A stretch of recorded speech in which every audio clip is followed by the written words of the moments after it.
sa magnificence.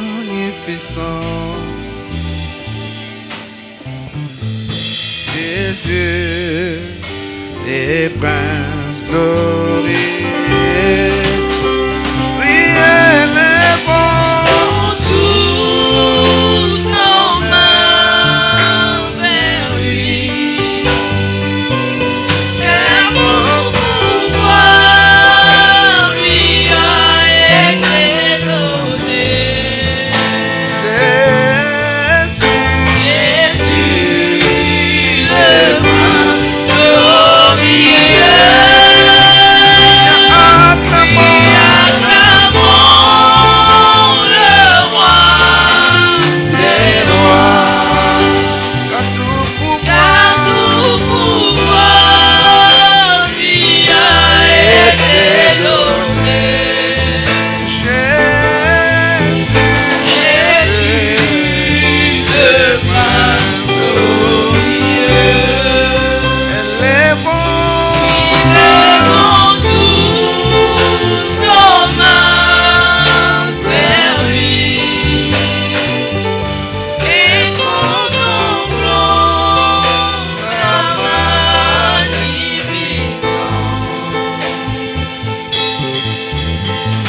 Jésus, le prince glorieux, oui, acclamons le roi des rois,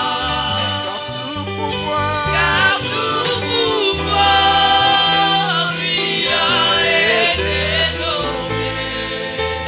Jésus, le prince glorieux. Est-ce que ce soir tu peux avec moi prier, élever le nom de ton Dieu? Dis à ton Dieu ce qu'il est pour toi. Parle à ton Dieu ce soir. Est-ce qu'on peut prier dans ce sens? Père, nous reconnaissons ta grandeur. Nous t'élevons, mon Dieu, mon roi. Nous reconnaissons ta grandeur dans notre vie, Père éternel. Nous élevons ton Saint-Nom ce soir. Tu es notre Père, notre Roi, Père éternel. Nous reconnaissons que sans toi, nous ne sommes rien, Père éternel. C'est toi, mon Dieu, moi, qui a permis que nous soyons là ce soir. Nous voulons te dire merci, mon Dieu, moi. Sois élevé, Père éternel, dans nos vies, mon Dieu, moi. Dans cette assemblée, mon Dieu, moi.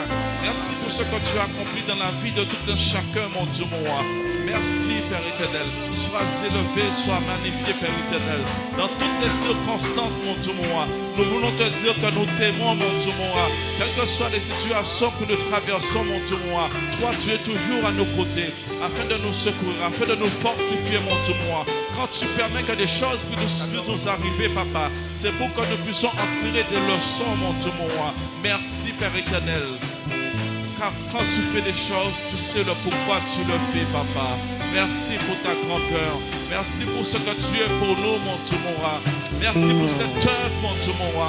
Sois élevé, sois magnifié, Père. Merci pour ta grandeur, mon Dieu, mon roi. Merci pour tes bienfaits, Père éternel. Merci, Père éternel. Sois élevé, sois magnifié, mon Dieu, mon roi. Merci, Père éternel, pour la vie de mon frère, pour la vie de nos parents, pour la vie de ma soeur, ici présent, mon Dieu, mon roi. Même ceux qui sont en train de nous suivre sur Internet, mon Dieu, mon roi. Je prie que tu puisses fortifier tout un chacun d'entre nous en ce jour. Merci, Père éternel. Sois élevé, sois magnifié, mon Dieu, mon Merci roi. pour ta miséricorde, Jésus. Merci Tu es béni, pour tout ce Père. que tu ne cesses de faire et d'accomplir. Merci, par Jésus, l'incomparable. mon Dieu, mon roi. Jéhovah Elohim. Merci, Père éternel. Merci, Père éternel. Merci, Jésus. Merci, Jésus. Merci, Père. Merci, mon Dieu. Merci, Père, pour ta présence. Merci pour ce que tu as accompli, Père. Ce que tu es en train de faire, Père éternel, pour cette église. Merci pour ce que tu fais, mon Dieu, mon roi, pour nos familles. Merci, Père éternel, car ta main est sur nous, Père éternel. Tu nous gardes. Ciel est Sois béni. dans la terre comme marche-pied qui fait t'étonner.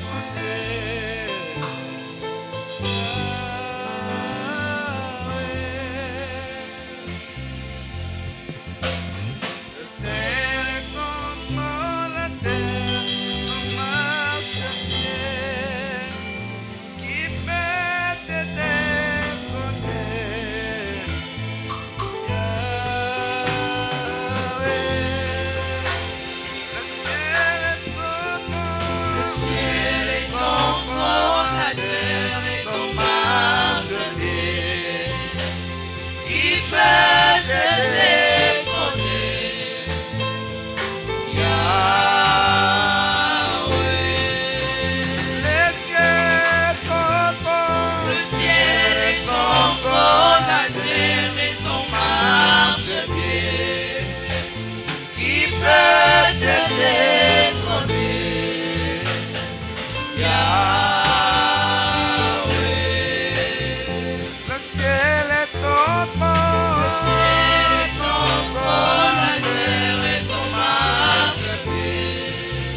celui que nous adorons, notre Dieu. Seigneur, c'est toi que nous adorons, Père. Les cieux de ton trône, Nous ne serons pas la là terre ce est soir, ton marchepied. Nous t'adorons, nous notre Dieu, reconnaissons Père. tes bontés, ton Car amour tu es le envers seul nous, qui Père règne, éternel. notre Dieu, qui Nous a voulons accompli être les parfaits grandes comme choses. toi, Père éternel. Toi, le C'est toi qui véritable nous vas Dieu, nous Père. conduire dans Car cette il n'y a point de lancée, Dieu Père comme éternel. toi. Nous voulons Nous t'adorons que tu ce puisses soir nous parce que saisir tu es ce incomparable. soir, Père éternel. Que Les tu cieux touches ne nos t'en cœurs, mon Dieu, moi. La Que tu terre est puisses ton mettre marchepied, ton amour dans notre nos Dieu. cœurs, mon Dieu, Lorsque moi. tu es Dans la élevé, vie de notre mon Dieu, cœur, Père, dans ta la vie de gloire ma descend. sœur. Nous voulons, notre Dieu, voulons Père, encore nous t'expérimenter parce que approcher tu es de le toi. véritable Dieu, Nous voulons c'est encore de te toi. ressembler, Père Reçois la éternel. gloire, reçois l'honneur, Accorde reçois la à nous louange. chacun cette Toi qui es volonté, le mon Dieu, moi. le Que tu véritable touches Dieu, les Père, cœurs, le mon Dieu, tout-puissant. moi. Que tu Les sois rochers notre nous premier descendent, amour, Dieu, mon parce Dieu, que tu es moi. le merveilleux Merci, Dieu. mon Dieu, Tu es moi. le bon nom Car de toi, Dieu tu ce nous soir. as aimés dès le Car nous commencement. sommes là, Depuis notre le Dieu, sein de pour notre toi. mère, Père Nous sommes là, éternel. notre Toi, Dieu, tu nous pour ta connaissais, volonté, Père notre éternel. Dieu. Nous sommes là, notre Merci, Dieu, mon Dieu, pour moi, d'être t'élever, dans Jésus. notre vie. Merci pour ta présence, Papa. Merci pour ce que tu as accompli, mon Dieu. Sois béni, sois élevé, Père éternel. Merci, Père éternel. Nous Mon âme t'adorons, te loue, Papa. Jésus, mon âme Tu es le t'adore. meilleur, Mon mon âme Dieu. t'exalte, Merci, notre Dieu te Jésus. magnifie parce que tu es Merci. incomparable, Dieu. Sois élevé, sois magnifié, sois honoré ce soir, Père éternel. Nous reconnaissons ta bonté en notre vie. Merci pour ce L'incomparable que tu as Dieu accompli, mon Jésus. Dieu, moi. Merci, Jésus. Merci Jésus pour ce Tu que es tu es. élevé, tu es magnifié, Merci, Père Jésus. éternel. Je t'adore, je t'adore, je t'adore, je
Chante avec nous. Les ciels et ton trône, la terre et ton marchepied. Qui peut te détrôner?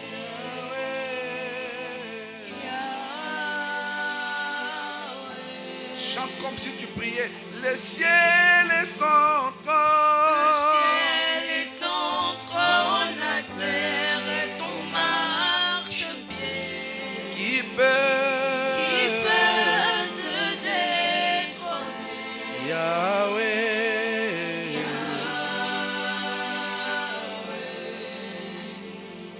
Les cieux ton trône. Le ciel est ton trône, la terre est ton marchepied. Personne ne peut te détrôner de ta gloire, Seigneur des gloires. Qui Tu es assis, notre Dieu, dans les lieux très élevés, où tu contrôles, Père éternel, toutes choses. Ciel est ton trône, Le ciel est ton trône. il n'y a point d'autre Dieu comme toi. C'est lui qui donne la vie. L'être et les mouvements, c'est toi. Lorsque tu opères, Seigneur, Les mondes et les anges les voient.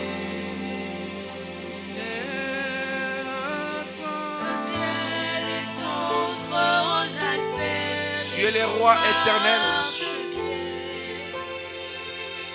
les dieux incréés,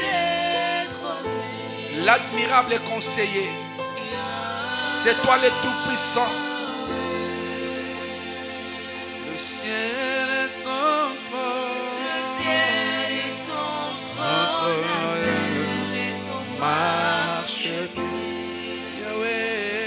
Qui peut te détrôner.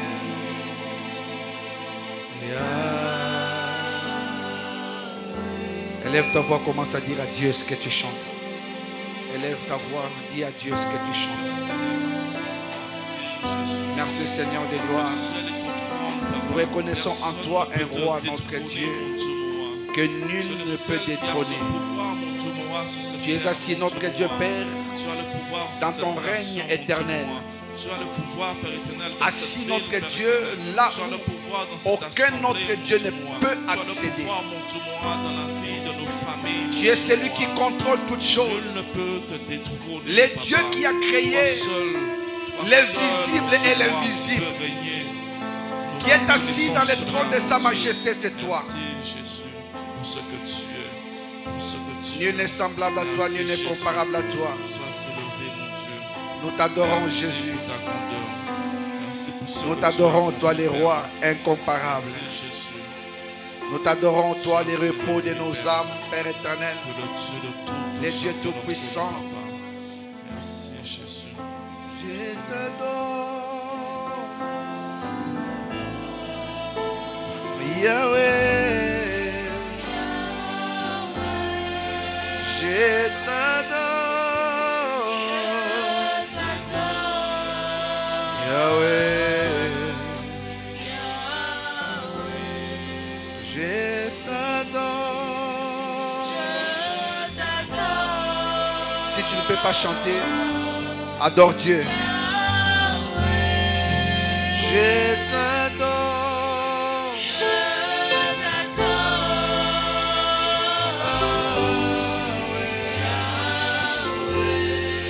Je te loue.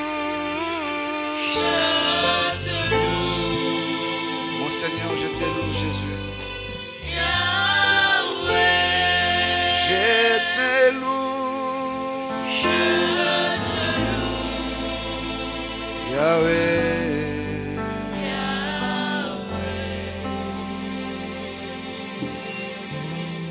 Merci, Jésus. Est-ce que quelqu'un peut acclamer pour ce Dieu? Acclame, offre-lui des acclamations.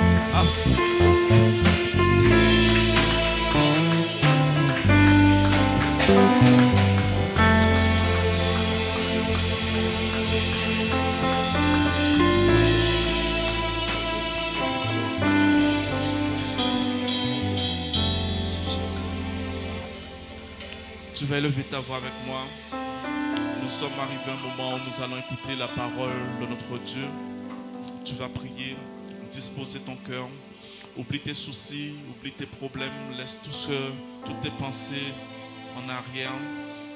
Et fixe-toi sur ton Dieu ce soir, car il a prévu quelque chose pour toi. Il a une parole pour toi. Est-ce qu'on peut prier?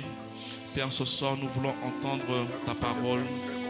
Tu envoies ton serviteur afin, Père éternel, de déverser sur nous quelque chose, Père éternel, que toi tu as prévu. Je prie, mon Dieu, moi, que nous puissions recevoir ta parole, que nous puissions connaître ta parole, mon Dieu, moi. Que cette parole puisse produire en nous des fruits, mon Dieu, moi. Je prie pour ton serviteur, mon Dieu, moi, quand il va parler, mon Dieu, moi, que ça soit ta bouche, mon Dieu, moi, qui parle, mon Dieu, moi. Que lui puisse diminuer, toi, tu puisses croître en lui, mon Dieu, moi. Ce soir, Père éternel, nous voulons te confier nos cœurs, Père éternel. Que tu puisses agir dans nos vies, Père éternel. Que ta parole, Père éternel, puisse avoir de l'efficacité, mon Dieu, moi, sur tout un chacun d'entre nous, Père éternel. Que nous soyons, Père éternel, à l'écoute de ta parole. Que ta parole puisse prendre vie en nous, mon Dieu, moi. Agis, mon Dieu, moi, ce soir. Sois avec nous, mon Dieu, moi. Ta parole qui délivre, mon Dieu, moi. Ta parole qui restaure, mon Dieu, moi.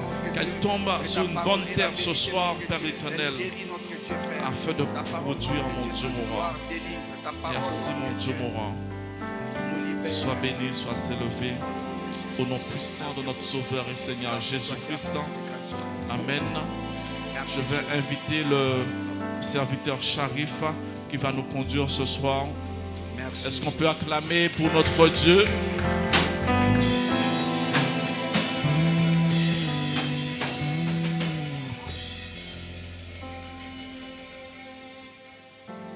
Oui, le Saint-Esprit remplit le vase de terre que je suis. Oui, le Saint-Esprit remplit le vase de terre que je suis.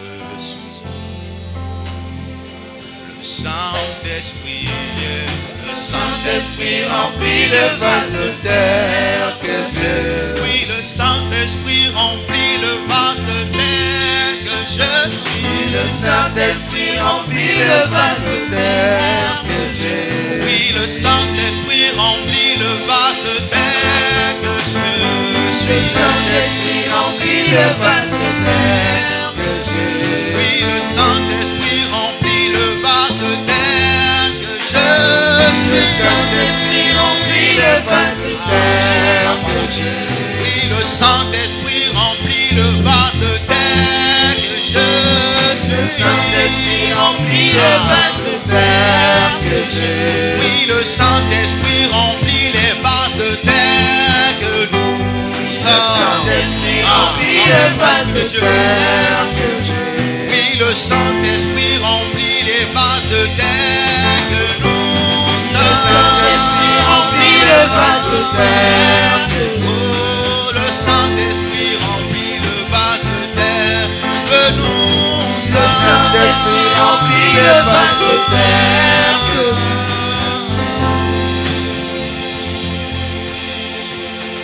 Esprit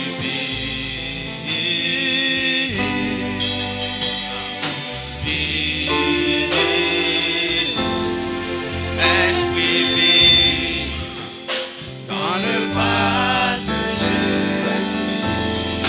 L'Esprit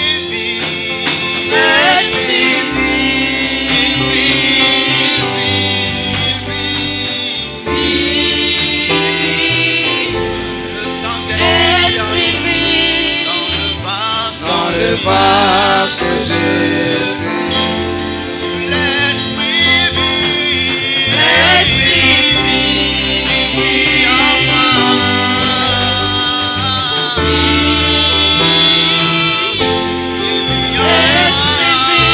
Oui, dans le vase que je suis. le vase que je suis. Saint-Esprit vit en nous. Saint-Esprit règne en nous. Saint-Esprit prend la place. Saint-Esprit occupe ton trône. Saint-Esprit siège dans nos cœurs. Saint-Esprit, je déclare en ces lieux maintenant que toute forteresse, tout ce qui se lève contre la connaissance de Christ est renversé. Renversé au nom puissant de Jésus. Merci car tu nous éduques en ces temps. Merci car tu nous apprends, tu nous enseignes encore, Père, ta parole, tes voix, Seigneur Jésus. Tu nous donnes, Père, de la saveur, tu nous donnes de la lumière. Tu fais que nous puissions briller de 10 000 éclats. L'éclat de ta gloire, l'éclat de ta gloire, l'éclat de ta gloire. Ici et maintenant, nous voulons que cela se manifeste. Oui, relâche ta parole, relâche ta gloire, relâche ta parole, relâche ta gloire, et que nous soyons bénis, que nous puissions recevoir ce qui descend du ciel, ce qui descend de toi. Gloire à toi, Jésus, honneur à toi, Éternel. Sois béni à jamais, et que cet enseignement soit sous le contrôle de ton esprit. C'est au nom de Jésus que nous avons prié, et nous disons ensemble Amen. Alléluia. Gloire à Jésus. Bien-aimé, s'il y a une chose, je suis sûr, s'il y a une chose pour laquelle tu ne te fatigues jamais, tu ne t'épuises jamais, c'est crier le nom de Jésus-Christ. S'il y a une chose pour laquelle tu ne t'épuises jamais, c'est crier le nom de Jésus-Christ.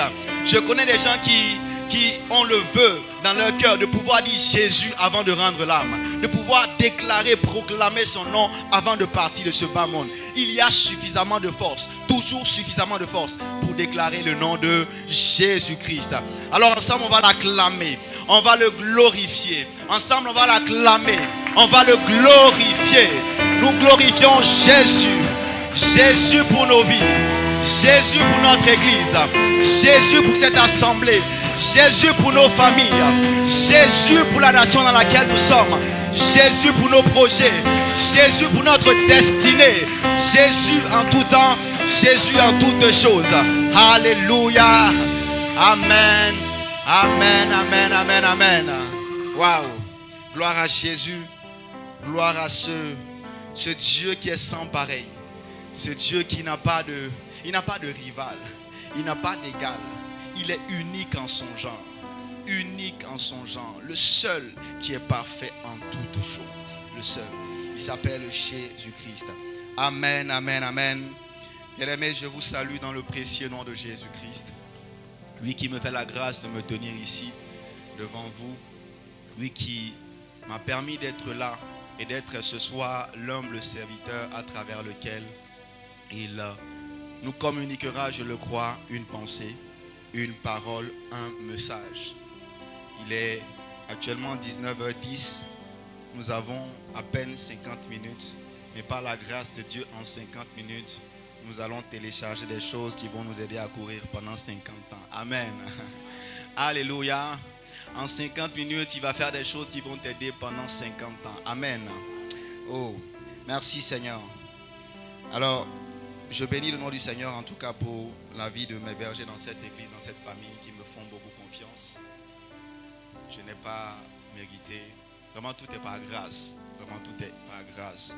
Ils me font confiance, me permettent de me tenir ici, de nous parler, de nous enseigner pendant notre culte d'enseignement. Parce que jeudi, nous sommes ici tous les jeudis, 18h30 à 20h.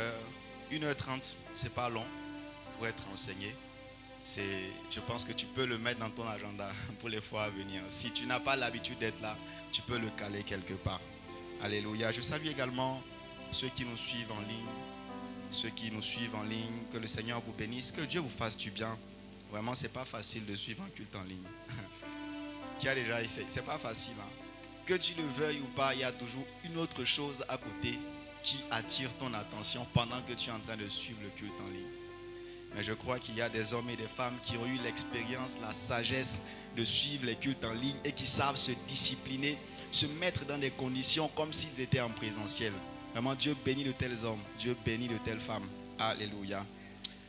Alors, ce soir, nous allons partager sur un sujet qui me tient à cœur depuis un certain temps. Nous parlons depuis le début de l'année du service. Nous avons fait des parenthèses sur la croissance spirituelle, la maturité spirituelle. Et je crois que cette expression maturité spirituelle ou croissance spirituelle est quelque chose qui est au cœur de l'évangile, au cœur de la parole de Dieu. Quand on regarde les lettres écrites par l'apôtre Paul, l'un des grands apôtres de la parole, il va parler à plusieurs reprises de la croissance. Il va parler à plusieurs reprises du fait de grandir. Quand il s'adressait aux Galates, il les a appelés mes enfants pour qui je souffre encore les douleurs de l'enfantement jusqu'à ce que Christ soit formé en vous. Je souffre pour vous. Au-dedans de moi, j'ai cette douleur-là parce que je veux voir Jésus-Christ se former en vous. Nous voulons voir Christ pleinement en nous. Quand nous allons marcher, quand nous serons dehors pour influencer le monde, ce ne sera pas notre sagesse humaine, ce ne seront pas nos diplômes, nos capacités naturelles, mais c'est vraiment la gloire, la grâce que Dieu a mise en nous qui va nous aider à influencer. Et le désir de la croissance spirituelle, c'est de pouvoir justement être pleinement comme lui. Marcher comme il a marché, vivre comme il a vécu, faire les choses comme il le faisait. On dit qu'une grande foule le suivait et que de nombreuses âmes croyaient en lui. Nous voulons qu'ainsi des âmes, des vies puissent croire en Jésus à travers nous, notre parcours sur cette terre. Et donc ce soir, j'aimerais nous parler de comment en fait, et on a déjà commencé en fait à en discuter depuis déjà 2 semaines, je dirais. Le jeudi dernier, nous n'avons pas réussi à tenir notre culte en présentiel en raison de quelques soucis liés au transport.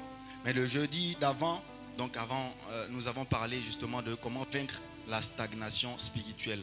On a vu ensemble que finalement, pour vivre le temps de Dieu, c'est simplement apprendre un certain nombre de choses. Une saison qui est favorable dans ta vie, c'est une saison d'enseignement, une saison d'éducation.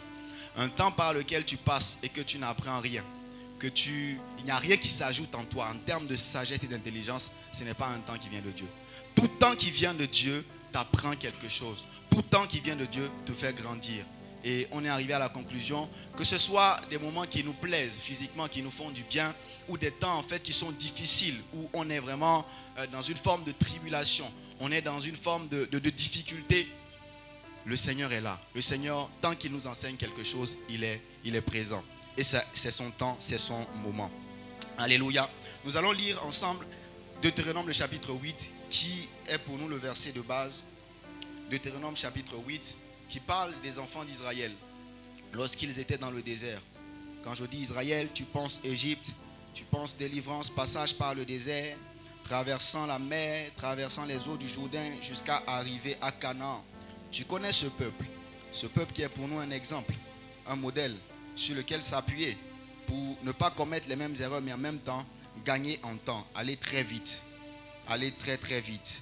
Je disais Deutéronome chapitre 8, à partir du premier verset. Moïse parlait au peuple en disant ceci, je lis, vous observerez et vous mettrez en pratique tous les commandements que je vous ai prescrits aujourd'hui, afin que vous visiez, que vous multipliez et que vous entriez en possession du pays que l'Éternel a juré de donner à vos pères.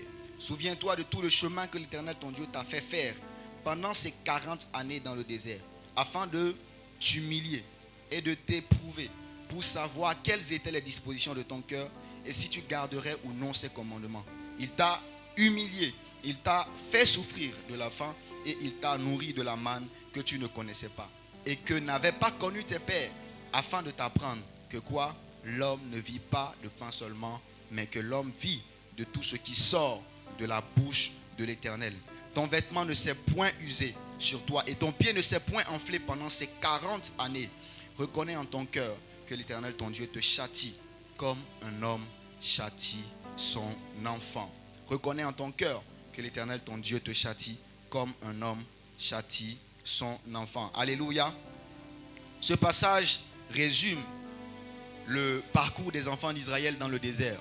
Moïse leur explique, vous êtes passés par le désert pendant 40 années. Souvenez-vous que dans ce parcours-là, dans le désert, Dieu vous a humilié. Dieu vous a éprouvé. Il a fait en sorte que vous puissiez souffrir de faim. Vous avez connu des temps difficiles.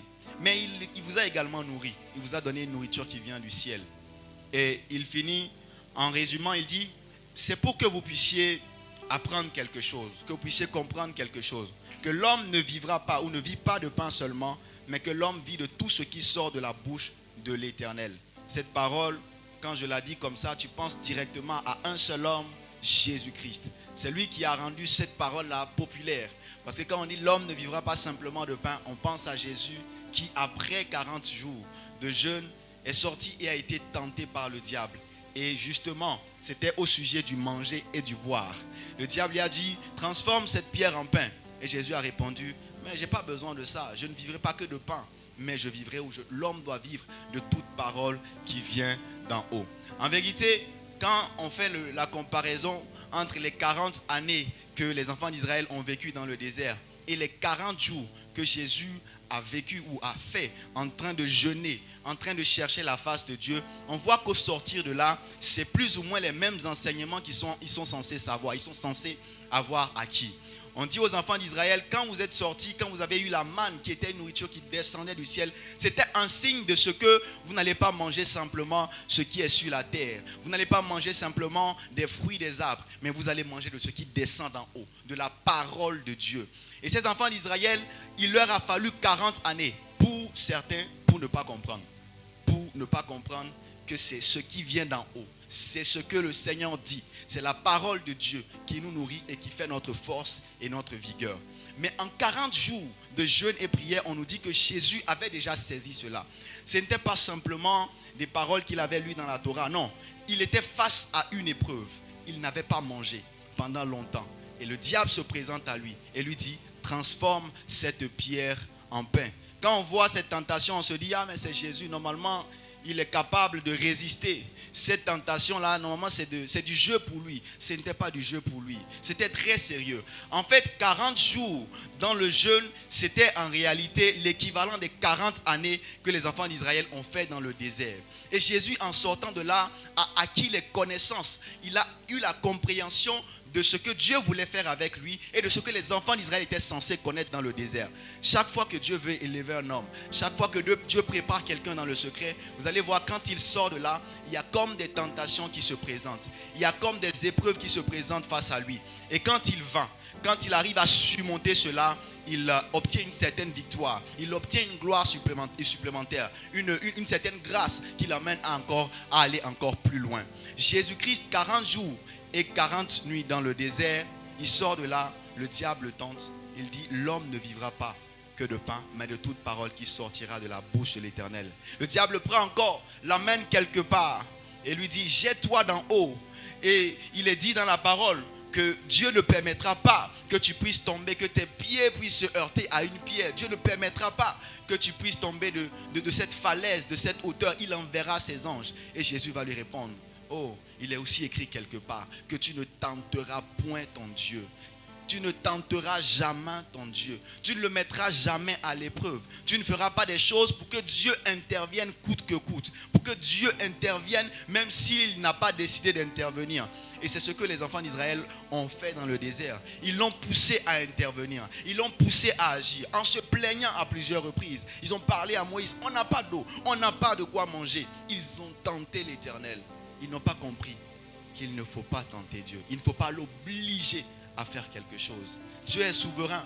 Il est souverain. Il décide d'agir quand il veut. Il décide de faire les choses selon son timing, selon son agenda. Ils ne l'ont pas compris.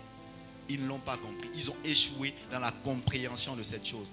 Les enfants d'Israël ont passé 40 années dans le désert sans saisir certaines vérités. Et la dernière, c'était justement au sujet de l'idolâtrie. Qui est-ce qu'il faut adorer?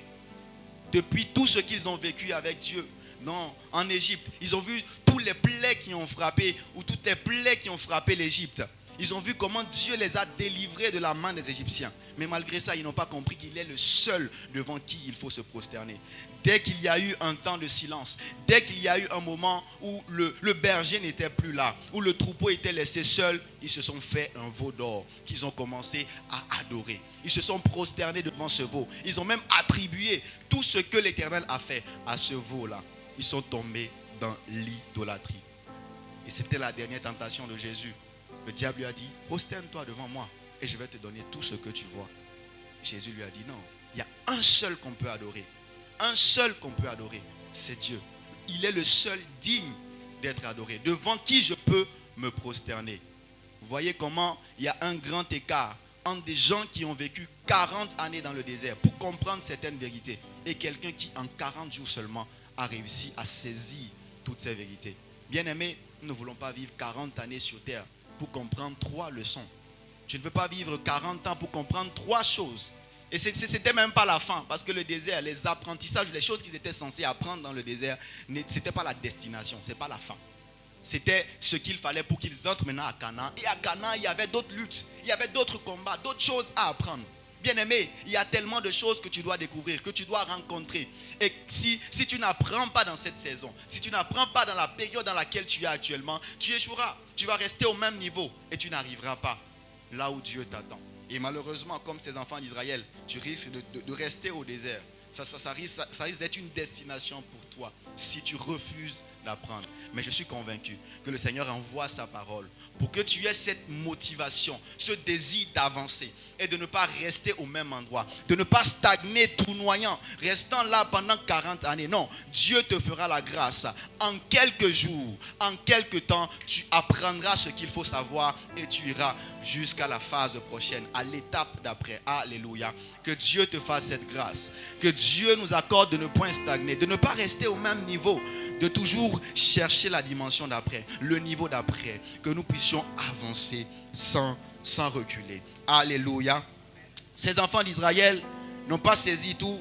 Dieu était avec eux. Dieu était avec eux, mais ils n'ont pas compris que cette saison d'éducation, d'enseignement allait être celle qui va ouvrir, celle qui va leur donner la porte, l'accès à la saison d'après, l'accès à la saison qui vient.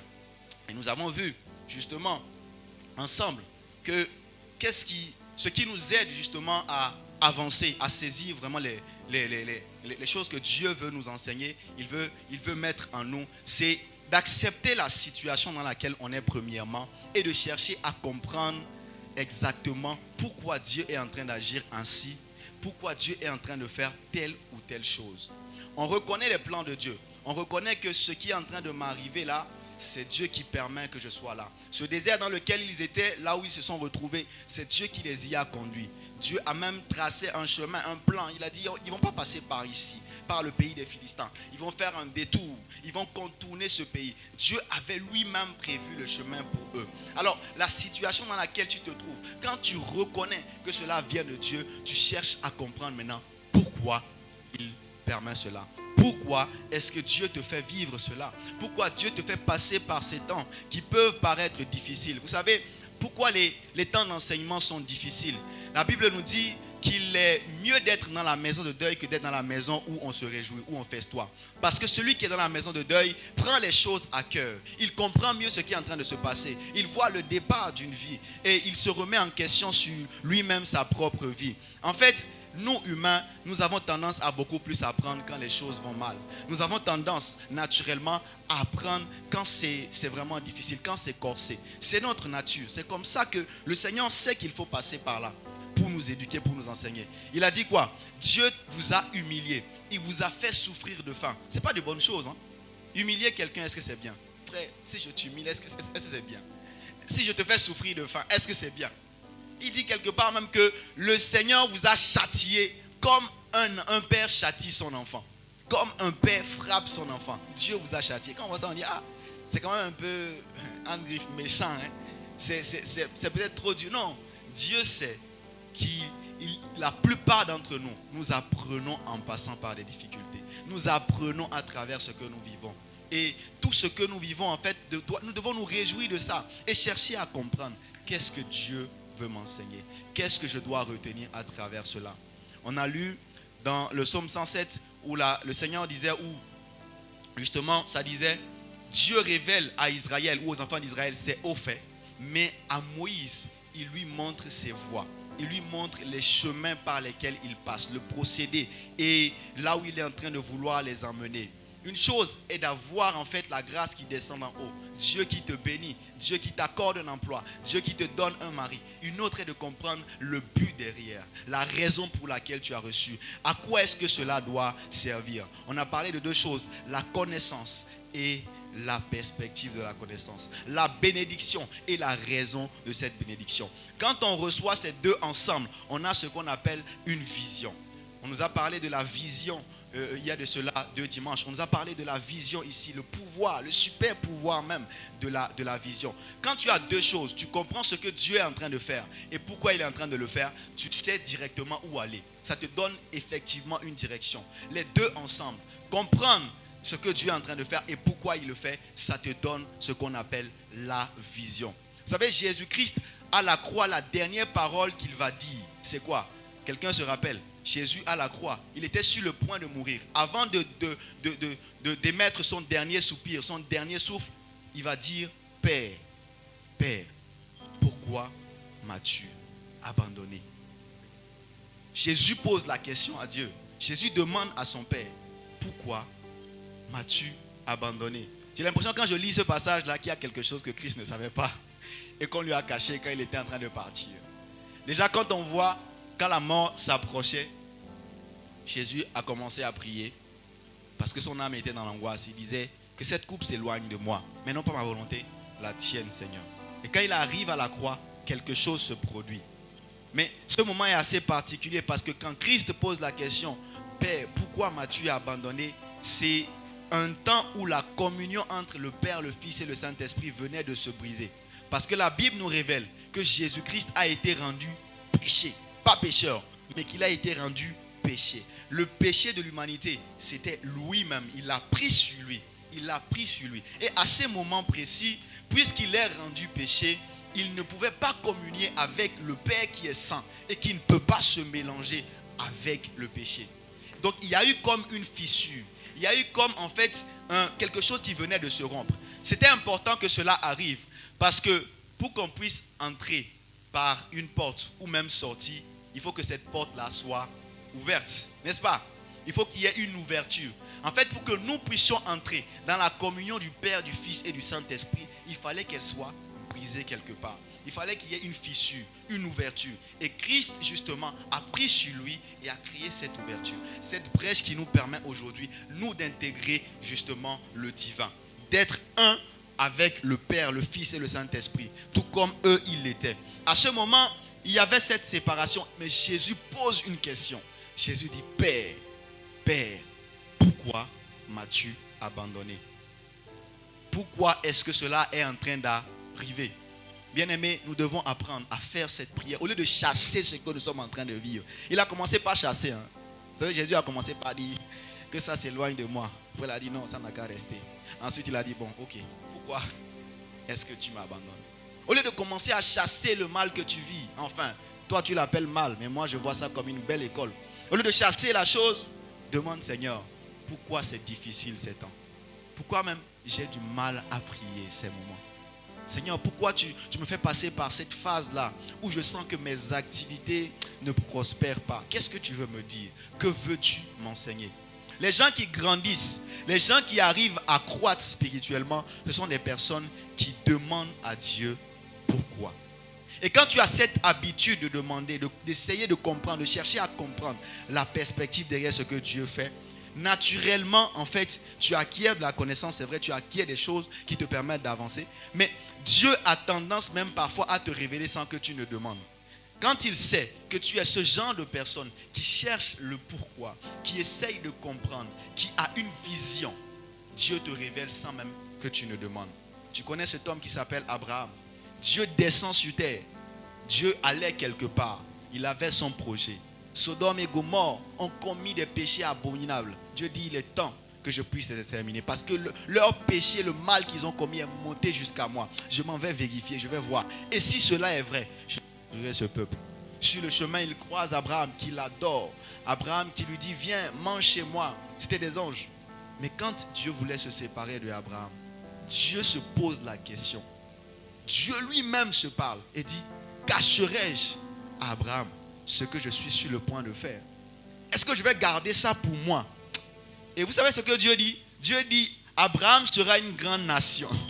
Mais c'est toi qui l'as béni. C'est toi qui lui as dit qu'il sera une grande nation. Dieu dit, Abraham sera certainement une grande nation. Un grand peuple va sortir de lui. Il est béni. Mais c'est toi qui l'as béni. Dieu dit, en fait, Abraham avait compris déjà sa bénédiction. Il avait compris la grandeur de la nation qui allait sortir de lui. Il avait saisi en fait pleinement ce que Dieu voulait faire à travers lui. En fait, quand Dieu te bénit, tant que tu n'as pas saisi la bénédiction et que tu n'as pas compris ce à quoi ça sert, ça reste toujours pour Dieu, ce n'est pas encore pour toi. Mais quand ça devient vraiment pour toi, c'est-à-dire que tu l'as pris, tu t'es approprié la chose, tu as compris ce pourquoi Dieu t'a accordé ça, bien aimé, tu fais des merveilles avec. Tu fais des merveilles avec. Et là, en fait, c'est comme si Dieu même te regarde et cette bénédiction-là, il la voit comme si elle est personnelle, elle t'appartient, il ne peut plus la retirer, il ne peut plus la prendre de toi. Il y a des gens sur qui planent des projets tant qu'ils n'ont pas encore vraiment saisi. Et ces personnes, aussi longtemps qu'ils n'ont pas saisi ces projets, ces plans divins, Dieu peut prendre et aller donner à quelqu'un.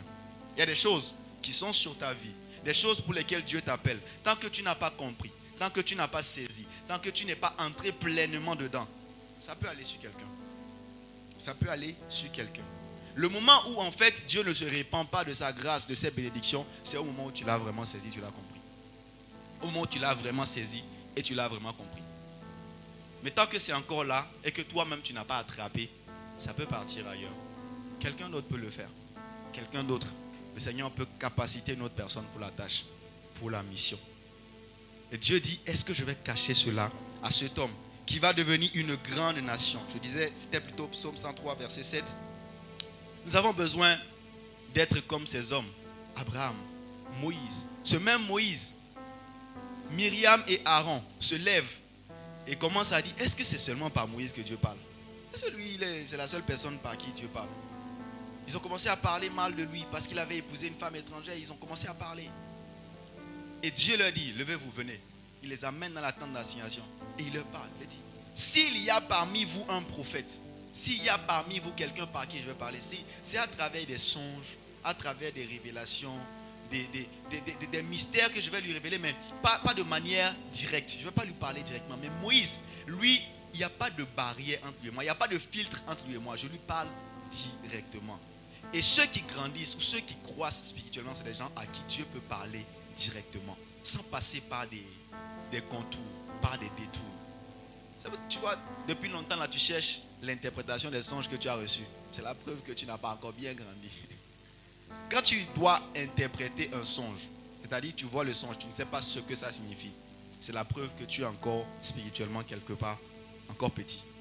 Les gens, en fait, qui ont grandi spirituellement, qui grandissent spirituellement, c'est des personnes, ça sera un songe, mais la révélation, elle est instantanée, elle est automatique. Dès que tu l'as, dès que tu vois, même si c'est un mystère, c'est bizarre comme ça, tu seras comme Joseph. Oh, tu as vu des vaches grasses, des vaches, je sais déjà ce que c'est. Je comprends déjà ce que cela signifie. Je ne vais pas passer du temps, un long moment, à chercher à comprendre. Oh, qu'est-ce que cela signifie? Où est-ce que Dieu... Non, parce que j'ai grandi. Ça vient petit à petit. Ça vient petit à petit. Ça viendra par la grâce de Dieu. Dieu t'accordera cette faveur, cette capacité à recevoir directement de lui sans qu'il n'y ait de filtre, sans qu'il n'y ait quelque chose qui vienne te voler la compréhension. Alléluia. Amen, amen, amen. Est-ce que quelqu'un comprend quelque chose? Est-ce que tu reçois quelque chose? Gloire à Jésus. Je disais, les situations par lesquelles on passe sont vraiment des écoles de Dieu. Et je vais nous parler d'une seule école. Il y en a plusieurs. Je vais nous parler d'une seule. C'est une école avec 3 éléments. L'offense, l'injustice et la trahison. Ces 3 choses-là. L'offense, l'injustice et la trahison. C'est de grandes écoles de Dieu. De très grandes écoles de Dieu. Quand tu es offensé, quand tu es trahi par des gens, quand tu subis une injustice, c'est de très très grandes écoles de Dieu. De très grandes écoles de Dieu. La réaction que tu vas avoir, la manière dont tu vas te comporter, ça va déterminer si tu as vraiment compris et si tu veux grandir. Je vous conseille beaucoup ce livre de L'offense, l'âme cachée de Satan. De votre réaction dépend votre bien-être. L'auteur c'est Beverly John. L'offense, l'âme cachée de Satan. De votre réaction dépend votre bien-être. En fait, dans ce livre, il explique le mot offense dans la Bible. Ce qui se rapproche le plus, c'est scandale. Là où Jésus parle dans Luc le chapitre 17, il dit il est impossible qu'il n'y ait pas de scandale parmi vous. Il est impossible que quelqu'un ne t'offense pas. Bien aimé, c'est impossible que quelqu'un à l'église, dans ton lieu de travail, quelque part, ne t'offense pas. Ça va arriver. Tu peux faire ce que tu veux. Tu peux être l'homme le plus droit, la femme la plus droite, la personne qui ne cherche pas de problème aux gens. Quelqu'un qui vient, il fait ce qu'il a à faire, il rentre chez lui. Tu seras offensé. Tu seras offensé. Quoi que tu fasses, tu seras offensé. Parce que c'est une école. C'est un moyen pour Dieu de révéler ce que tu as au fond de toi. Est-ce que tu vas répondre à l'offense? Est-ce que tu es quelqu'un qui va chercher, en fait, coûte que coûte, à se rendre justice lui-même? Quelqu'un qui va essayer de répondre par le mal. On lui dit quelque chose, il répond en même temps. On lui dit une parole qui le blesse, lui aussi, il blesse directement. Et quand tu arrives à surmonter l'offense, il y a quelque chose qui se grave dans ton cœur. Il y a un fruit de l'esprit qui vient être déposé en toi. Il y a une victoire que tu acquiers et ça te fait avancer. Ça te propulse encore plus loin. En fait, ce livre est très très puissant, je vous le conseille. Moi-même, je n'ai pas encore acheté, j'ai juste la version PDF que j'ai. Vous pouvez trouver ça sur Internet aussi en version PDF. Vous tapez l'offense, l'âme cachée de Satan, John Bevere, vous allez trouver la version PDF. Il nous montre comment, en fait, les gens qui nous font du mal, ce n'est pas eux le problème, c'est nous-mêmes le problème. C'est nous-mêmes le problème. Et quand on te fait du mal comme ça, qu'est-ce que tu fais? Tu essaies de te protéger. Il explique, quand quelqu'un est blessé, est offensé, la personne essaye de mettre des barrières. Et ce qu'elle fait, malheureusement, elle fait une barrière qui la barricade elle-même. quand tu mets une barrière vis-à-vis des gens, en réalité, tu t'emprisonnes. Il montre comment tu poses des murs, tu empêches, lui, il ne doit plus me parler, cette personne doit... Et tu t'emprisonnes.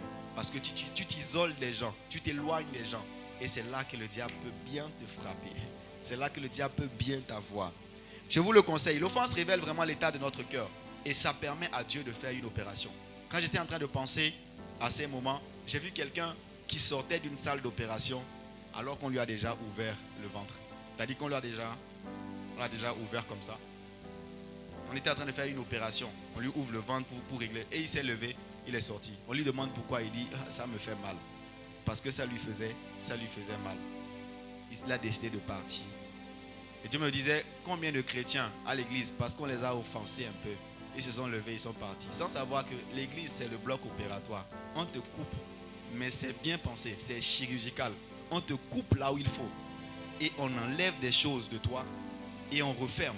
Et quand tu sors de là, à la fois ta blessure, la blessure qu'ils ont fait, elle les guérit, mais aussi le mal dont tu souffrais à l'intérieur disparaît. Beaucoup de personnes quittent les églises se disant, oh, on me fait mal. Mais c'est une opération. C'est une opération, bien-aimé. Tout le mal qu'on te fait à l'église, c'est une opération. C'est une opération. Ça fait mal. C'est parce qu'il n'y a pas d'anesthésie, c'est pour ça. Dieu n'anesthésie pas. Il veut que tu sentes un peu la douleur. Il t'ouvre, mais il veut enlever quelque chose. Il veut enlever quelque chose.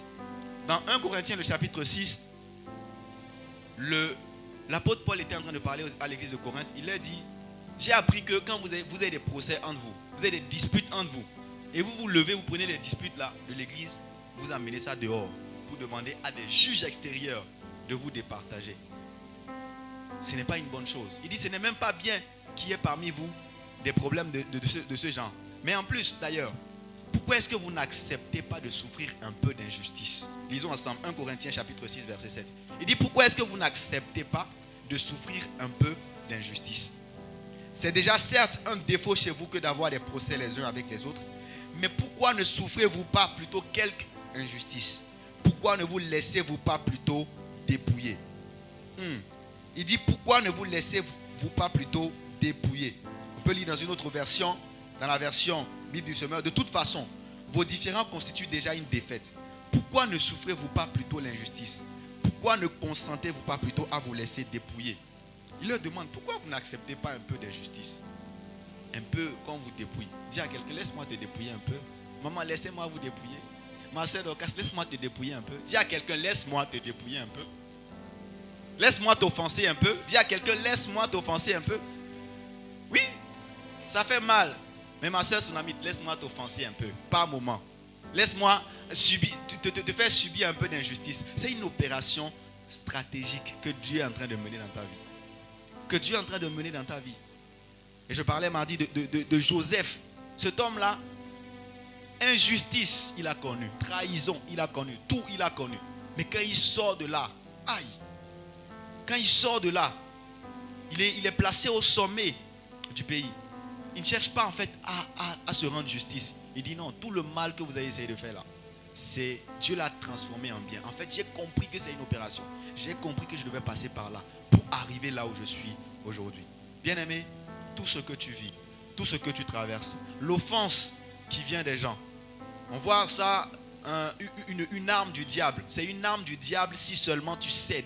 Si seulement tu acceptes de répondre à l'offense par l'offense. Si tu acceptes de répondre à la trahison par l'isolement. Si tu réponds comme ça, alors oui, ça devient une arme du diable. Mais si tu vois ça autrement, si tu refuses, si tu refuses que le péché qui est couché à ta porte, c'est-à-dire le mal qui est couché à ta porte, que tu peux toi-même en fait laisser entrer, si tu refuses qu'il entre, tu auras vaincu. Tu auras vaincu. Tu auras vaincu et tu auras appris quelque chose. Que Dieu nous fasse grâce. Que Dieu te fasse grâce. Que Dieu t'accorde d'être cet homme qui refuse de céder. Même quand on le titille, il refuse. Il dit non, moi, il y a un caractère en moi, celui de Jésus-Christ, qui fait que je reste. Qui fait que je reste. Si les gens ne te font que du bien, si les gens ne font que te cajoler, tu ne vas pas grandir. Moi, je te dis la vérité. Si les gens ne te font que du bien, tu ne vas pas grandir. Et Dieu permettra même que des personnes que tu estimes, des gens en qui tu vois des modèles, tu dis non, lui là, non, il est impeccable, que ces personnes-là te blessent. Amen. Dis Amen. Que ces personnes-là te blessent. Amen. Que ces personnes-là même te fassent. Mais moi, j'ai été blessé par des parents dans la foi. Père spirituel. Moi, j'ai été blessé. Une parole, sans... Je ne sais pas que ce qu'il a dit là vient de me blesser. Ça m'a blessé au fond de moi. Mais j'ai compris que c'était une école. Et je suis passé au-delà. Non, je ne vais pas rester sur ça. Je ne vais pas rester à ce niveau. Et ce n'est pas la personne qui est mauvaise. Dieu peut permettre qu'une personne, une bonne personne même, une bonne personne, c'est-à-dire une très bonne personne, qu'elle soit un instrument pour ton opération. Elle va ouvrir un peu seulement, hein? Et soigner ce qu'il faut soigner. Alléluia. Amen, amen, amen. Et après que tu aies compris ces choses, après que tu aies compris que tu as une vision à travers ça, tu as compris, tu comprends, voilà là où Dieu est en train de vouloir m'amener. Parce que tout ce qu'il travaille en toi, tous les enseignements, quand tu les mets ensemble, tu vois clairement le chemin que tu dois emprunter. Tu dis, ok, si Dieu veut que je puisse travailler ma patience, si Dieu veut que je puisse travailler ceci, cela, c'est pour que j'aille là. C'est pour aller dans telle direction.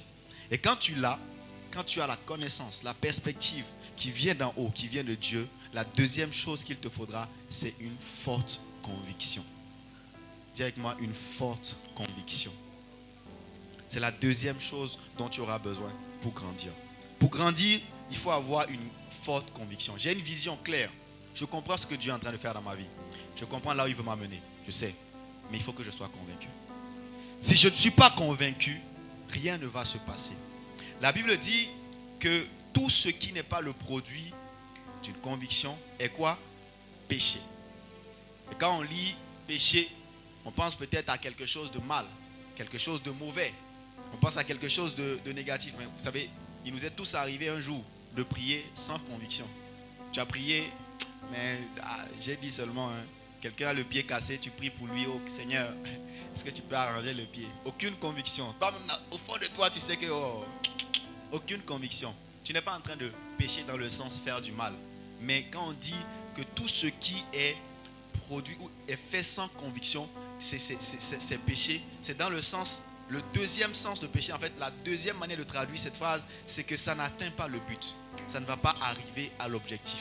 Tout ce que tu fais sans conviction ne va pas arriver à bon port. Ça ne va pas arriver à destination.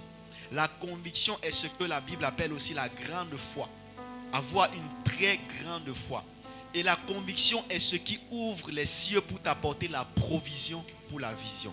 La conviction, c'est ce qui ouvre les cieux pour que descende d'en haut l'eau dont tu as besoin pour avancer. Le carburant qu'il faut pour aller. On a besoin de deux choses pour réaliser une vision. On a besoin du soutien céleste. Ce qui vient d'en haut, la provision qui vient d'en haut. On a aussi besoin des choses terrestres. C'est ce que nous allons voir. C'est les deux dernières choses en fait. D'abord la conviction. Ce qu'on appelle la grande foi. Un jour, ou même deux fois dans les Écritures, Jésus va parler de deux personnes bien précises qui ont une grande foi. Quand Jésus parle à ses disciples, c'est toujours homme de peu de foi. Parfois, ils n'ont même pas de foi. Parfois, il dit que leur foi, là, s'ils étaient comme le grain de sénévé, ils allaient faire des choses. Quand Jésus parlait à ses disciples, il voyait en eux une petite foi. Parfois, pas du tout. Il leur demande même, où est votre foi? Je ne la vois pas du tout. Mais il a rencontré un jour un homme qui avait son serviteur malade et qui a dit, Seigneur, est-ce que tu peux venir guérir mon serviteur? Quand Jésus voulait partir, cet homme a dit, oh non, tu peux dire seulement une parole depuis là où tu es. Tu peux proclamer quelque chose et mon serviteur sera guéri. Dis seulement un mot, Seigneur. Je ne suis pas digne que tu puisses entrer dans ma maison. Dis un mot et il sera guéri. Et quand Jésus a entendu ça, Jésus a dit, oh, dans tout Israël, je n'ai jamais vu quelqu'un avec une telle foi, avec une foi aussi grande que la foi de cet homme. Et le serviteur de cet homme a été guéri. La deuxième personne de qui Jésus a parlé, et il a dit qu'elle a une grande foi, c'est la femme syrophénicienne. La femme qui a dit à Jésus, oui d'accord, tu ne vas pas me donner les pains qui sont sur la table, mais les petits chiots, les chiots mangent les morceaux de pain qui tombent de la table. Quand il a demandé à Jésus de guérir sa fille, et Jésus lui a dit, j'ai été envoyé seulement aux brebis perdues d'Israël. Mais elle a insisté, elle a parlé à Jésus, elle a dit non, je vais manger, même si c'est les miettes, je peux prendre les miettes. Et Jésus a reconnu qu'elle avait également une grande foi. Et sa fille a été guérie, sa fille a été sauvée. Ces deux personnes. Et vous voyez, toutes ces personnes qui ont une certaine foi grande, une foi qui est assez mature, vous allez souvent entendre des paroles comme « va, ta foi t'a guéri ». Jésus dit « va, ta foi t'a guéri » ou « va, ta foi t'a sauvé ». C'est comme si quand tu viens vers Dieu, quand tu viens vers Jésus avec une grande foi, le travail que tu lui demandes de faire, ta foi commence à faire ça.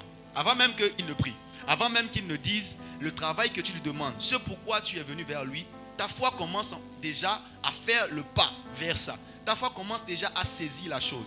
Et donc, c'est comme si Dieu ne s'épuise pas beaucoup avec des personnes qui ont une grande foi. Les gens qui ont une grande foi font que Jésus ne transpire pas. Mais ceux qui ont une petite foi, Jésus suit sur eux. Jésus transpire comme ça. Jésus se lève, il saute, il va à gauche, il va à droite pour que ça puisse se réaliser. En fait, quand tu as une grande conviction, la vision va se réaliser parce que le ciel s'ouvre. Les opportunités se présentent. Les choses, en fait, sans savoir même, tu vois que des trucs s'alignent en ta faveur. Des trucs s'alignent en ta faveur parce que tu veux accomplir la vision et tu es convaincu que c'est ce que Dieu veut faire. Dieu veut accomplir cette chose avec moi. Moi, j'ai compris la chose et je sais pourquoi Dieu veut le faire aussi. J'ai compris la vision, j'ai compris la mission et je suis convaincu de cela. Dieu ouvre le ciel et t'accorde une provision surnaturelle pour avancer. Il te fait grandir, que Dieu nous accorde cette grâce, que Dieu ouvre le ciel pour nous, parce que nous avons une grande conviction, une très grande foi, une très très grande foi. Sans conviction, vous savez, une vision, elle sera mort-née. Sans conviction, la vision que tu as, elle sera mort-née, parce que tu n'as aucune conviction. Mais quand tu l'as cette conviction, ta vision va porter des fruits. Elle va porter des fruits, des grands fruits. De grands fruits, alléluia. Alors, le dernier élément, je le disais, on a besoin de ce qui vient d'en haut, de la provision d'en haut. Et pour ça, en fait, il nous faut une grande conviction, que nous soyons convaincus dans notre cœur. J'aurais pu prendre d'autres exemples, en fait, parler de Joseph, de comment il interprétait les songes. Il y a une notion de conviction qu'on peut tirer de là. Mais je pars sur le dernier élément, c'est la compétence. J'ai compris ce que Dieu veut faire, j'ai une vision. Je mets ma foi en ça, mais une foi, une très grande foi. Je crois vraiment, voilà ce que Dieu veut faire avec moi, voilà, il veut m'emmener. Les choses se présentent, tu ne transpires pas, c'est facile. Mais il faut une dernière chose, la compétence. C'est travailler les talents naturels que Dieu t'a donnés. Dans la vision, tu verras qu'il y a des choses qui vont dépendre de ce que tu connais aussi en termes de science humaine. Ce que tu connais aussi, le bagage que tu as en fait intellectuellement, ça va dépendre de ça. Les finances que tu as, ça va dépendre aussi de ça. Tu peux avoir une très bonne vision. On a une très grande conviction et c'est vrai, c'est la vérité. C'est Dieu qui t'a donné cela. C'est Dieu qui t'a appelé à ça et tu en es convaincu. Mais si tu ne travailles pas, si toi-même tu ne t'exerces pas, tu risques en fait d'handicaper la vision. Tu risques d'handicaper. Elle va marcher. Elle va avancer, mais elle n'ira peut-être pas au rythme que Dieu veut que les choses se fassent. Elle va avancer parce que tu es convaincu, parce que tu la comprends, tu sais. Mais si tu ne travailles pas toi-même, ce serait un peu dommage. C'est comme ça que de grands hommes de Dieu, ils ont un appel authentique, mais vraiment, ils sont appelés au ministère. Ils sont véritablement appelés à le faire. Ils sont convaincus de ça, mais ils refusent de travailler. Ils refusent de prendre leur Bible et de lire. Ils refusent d'aller à l'école, parce que oui, même pour servir Dieu, aller à l'école, c'est important. Bien aimé, les gens disent souvent, les gens séparent parfois le service régulier du service séculier. C'est une grosse erreur et un gros mensonge. La plupart des grands hommes de Dieu, si vous regardez, ils ont des grands CV, ils ont des grands diplômes. Je vous dis la vérité. Là, vous vous asseyez, prenez les grands hommes de Dieu, vous allez voir, la plupart, il peut y arriver qu'il y ait des exceptions, mais la plupart de ceux qui ont ils ont implanté de grandes églises, des dénominations qui leur survivent, qui restent même après leur départ, qui continuent à vivre après leur départ, vous allez voir qu'ils ont de grands diplômes. Ils sont allés à l'école. Ils sont allés à l'école. Ce n'est pas forcément des écoles théologiques. Il y en a qui ont fait des écoles théologiques. Il y en a qui ont fait des écoles. Ils sont allés étudier philosophie. Ils sont allés étudier robotique. Ils sont allés étudier la médecine. Il y a des grands hommes de Dieu comme ça qui ont des vrais diplômes et qui, par la suite, parce que de toute façon, il y a une phase dans ta vie, rapidement je fais cette parenthèse, vous savez on dit souvent, tu peux servir Dieu à l'extérieur de l'église ou bien à l'intérieur. C'est une vérité qui n'est pas totale. En fait, il faut les deux. Il n'y a personne qui sert Dieu seulement dans le monde et qui ne fait rien à l'église. Et il n'y a personne qui travaille seulement dans l'église et qui ne fait rien dans le monde. Les deux. Les deux. Nous sommes appelés justement à être à la fois roi et sacrificateur. Le sacerdoce royal, c'est un sacerdoce qui nous amène à avoir de l'influence dans le monde. Et le sacerdoce, en fait, lévitique, c'est celui qui nous permet d'exercer dans le temple. On est tous appelés à servir dans l'église. Il n'y a personne qui va dire, oh, moi je sers à l'extérieur. Je fais des... Non, même si tu as un diplôme, tu as un PhD en quoi, tu fais des choses dehors, à l'église, tu dois avoir un travail à l'église. Et de la même manière, même si tu travailles à l'église, tu dois avoir quelque chose à l'extérieur. Alors, le cas des gens qui sont appelés à temps plein. Les gens qui sont appelés à temps plein ne l'ont pas été directement comme ça d'un seul coup. La plupart d'entre eux, vous allez voir, il y a une phase dans leur vie où ils se sont concentrés sur leurs études, ils se sont focalisés sur quelque chose et par la suite, ils ont été appelés à temps plein. De la même manière, ça peut arriver que tu commences à l'église, que tu débutes à l'église, tu sers beaucoup à l'église et Dieu, vers la fin, va t'emmener dans des sphères d'influence, t'emmener à devenir diplomate, à être chef d'État, ministre et consort. Ça te prendra beaucoup de temps. Mais de toute façon, ce que tu es appelé à être, ta destinée a eu un rôle, a eu un impact dans les deux champs. Parce que si ce n'est qu'à l'église, tu ne feras du bien qu'aux chrétiens.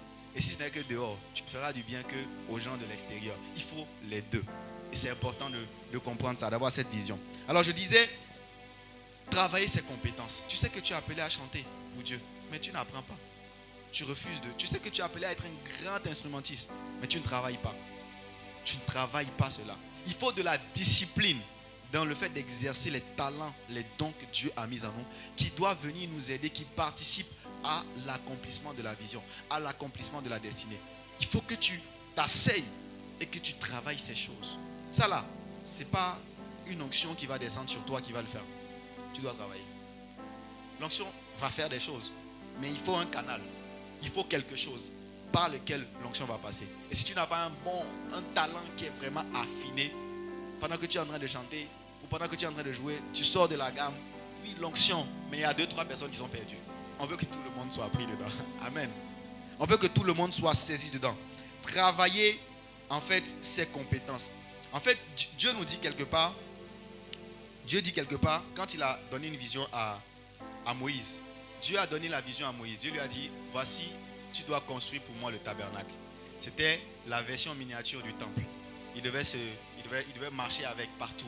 L'arche de l'alliance était tout était là. Il y avait tout ce qu'il faut, tout ce qui allait être retrouvé par la suite dans le temple de l'Éternel était justement dans cette arche-là. Ils l'ont construit. Et par la suite, enfin, avant même de le construire, je voulais dire, avant de le construire, Dieu va dire à Moïse, j'ai mis de la connaissance, j'ai mis de la compétence en 2 personnes, Oliab et Betsalel. C'est eux qui vont être les artisans de cette tâche. La vision, elle est là. C'est Moïse qui l'a. Mais pour qu'elle puisse être exécutée, pour qu'elle soit, on puisse la voir, il fallait des gens qui savaient travailler le fer, des gens qui savaient travailler tout type de métaux, qui pouvaient travailler le bois, qui pouvaient prendre du sable et en faire des briques. Il fallait des personnes avec de telles compétences. Et ça, Dieu leur a mis cette grâce, cette compétence, cette connaissance et même aussi la capacité de pouvoir enseigner aux autres. Quelque chose qui est encore plus excellente. Mais ils ont travaillé, ils se sont exercés à cela.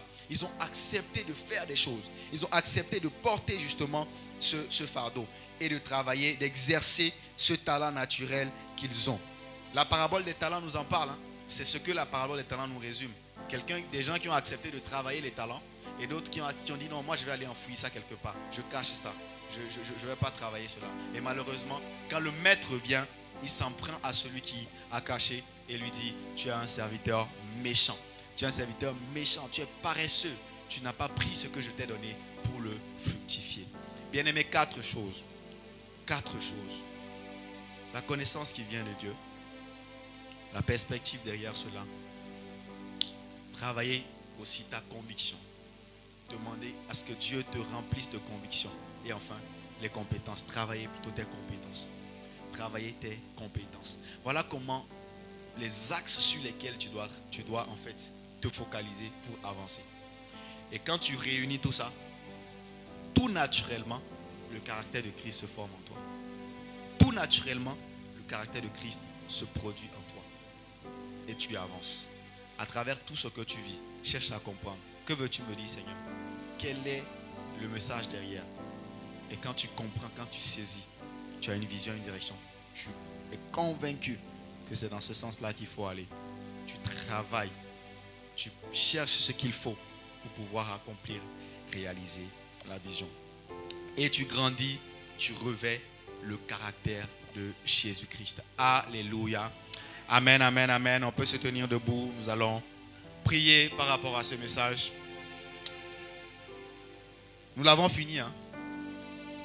Nous l'avons fini. Alléluia. Il y a 2-3 choses, c'est des parenthèses. Mais je pense que l'essence de ce que je voulais communiquer, tu l'as reçu. Et le Seigneur continuera à te communiquer davantage, à te communiquer plus sur cela. Dieu t'aidera, toi personnellement, te concernant. De quelle manière il veut que tu puisses construire la vision, la bâtir. De quelle manière il veut que tu puisses t'exercer. Comment il va également t'aider à pouvoir avoir de plus en plus de conviction avec lui, dans ta marche avec lui. Dieu Tout-Puissant, je te prie, aide-nous. Nous avons cette soif, ce désir de grandir. Tu dis que tu as donné à l'église, Seigneur, des ministres, des dons que tu as fait à l'église pour le perfectionnement des saints, afin que nous puissions arriver à une unité de foi et de connaissance, que nous soyons des enfants bâtis, qui ne sont pas ballottés par tout vent de doctrine. Je te prie, Seigneur, dans la vie de chacun d'entre nous, que tu nous donnes une révélation claire et précise de ce que tu es en train de faire et de pourquoi tu le fais. Nous voulons avoir, Seigneur Jésus, Père, une vision qui repose sur 2 choses, la connaissance, Père, de qui tu es, de ce que tu fais et la perspective derrière. Fais-nous cette grâce, Père, que dans cette église, des hommes et des femmes puissent marcher avec un but, une vision claire et précise. Que ces hommes et ces femmes soient remplis de conviction, Seigneur Jésus. Convaincus que cela vient de toi. Convaincus que c'est toi, Seigneur Jésus, qui leur a mis cela dans le cœur. C'est toi qui leur a mis cela, Jésus, Père, au fond d'eux. Je prie Dieu de grâce, Père. Amène-nous à travailler le talent naturel. Travailler nos dons et nos compétences. Tu appelles un tel à chanter pour toi. Donne-lui d'exercer sa voix. Tu appelles un autre à porter ta parole, ton évangile. Donne-lui, Seigneur, de ne point s'éloigner, Seigneur Jésus, de sa Bible, de la méditer jour et nuit. Tu appelles un autre, Seigneur Père, à faire des nations des disciples. Donne-lui d'avoir ce cœur, Seigneur Jésus. Donne-lui de travailler, Seigneur Père, Papa, le message de l'évangile. Comment présenter l'évangile. Comment l'exposer à des personnes, Seigneur Père. Fais-nous grâce que nous puissions grandir, croître, Seigneur, et que ce qui était hier puisse disparaître. Oui, tu dis qu'hier, lorsque l'apôtre Paul parlait, il disait, hier, il était un enfant, il était comme un petit enfant, mais quand il a voulu grandir, il a délaissé, il a abandonné tout ce qui est de l'enfant, et il a accepté de revêtir ce qui est de la grandeur, ce qui est de la grandeur. Fais-nous grâce, Jésus, je prie. Aide-nous à grandir, à avancer et à ne pas rester au même endroit. Ceux qui ont longtemps stagné, Seigneur Jésus, au même endroit, je déclare, je proclame maintenant au nom de Jésus qu'ils avancent. Ceux qui sont restés, Seigneur Père, pendant longtemps au même niveau de service, Seigneur. Ceux qui te servaient, Seigneur, sans augmenter, ajouter une certaine qualité. Une qualité, Seigneur Jésus, supérieure que tu attends, que tu réclames. Je prie que tu nous donnes la sagesse, l'intelligence, Père, pour te servir encore davantage mieux qu'hier. Mieux qu'hier. Au nom de Jésus-Christ. Merci pour tout. Manifeste-toi.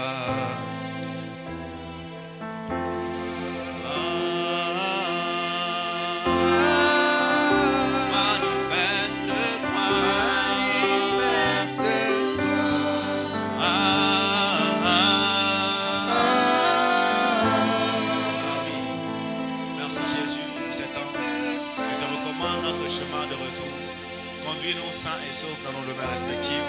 De la même manière que nous sommes venus en ces lieux, sans connaître un accident sur le chemin, sans avoir été interrompus par quoi que ce soit, nous retournerons dans nos demeures respectives. Nous retournerons, Seigneur, dans nos demeures sans aucun problème. Sans aucun problème. Merci de bénir ceux qui nous ont suivis en ligne. Fais-leur grâce. Fais-leur grâce. Qu'ils puissent saisir la même faveur qui est descendue en ce lieu. Père, je te recommande, Jésus, la répétition de la chorale demain. Je te confie notre culte du dimanche, Seigneur. Viens et glorifie-toi encore davantage au milieu de nous. Nous avons simplement besoin d'avoir cette assurance que tu as à nos côtés. C'est tout ce dont nous voulons, Seigneur Jésus. Manifeste-toi continuellement. Manifeste-toi, Seigneur Jésus, car tu es le même. Ta parole nous dit hier, aujourd'hui et éternellement. Gloire à ton saint nom, Jésus. Amen, amen, amen, amen. Soyez abondamment bénis et paix et joie du Christ sur vous. Amen.